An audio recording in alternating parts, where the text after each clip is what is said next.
Dam site లోకి పోగానే సోమేశ్వర స్వామి ఆలయం గురించి చూపించడం.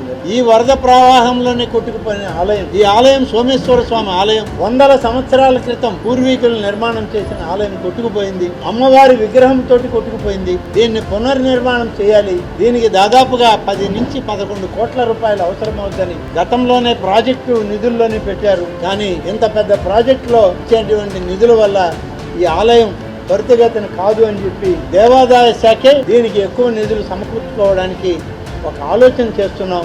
దీనికి మీ అనుమతులు కావాలి అని చెప్పి అక్కడనే బస్సులోనే ముఖ్యమంత్రి గారి దృష్టికి తీసుకెళ్తే అలాగే తప్పకుండా ఇద్దాం. 27వ తారీఖు నువ్వు వస్తున్నావు కదా సమావేశానికి, నువ్వు రా, అక్కడ నేను మాట్లాడి అవసరమైన అనుమతులు సోమేశ్వర స్వామి ఆలయం నిర్మాణానికి కూడా అనుమతులు ఇద్దాం.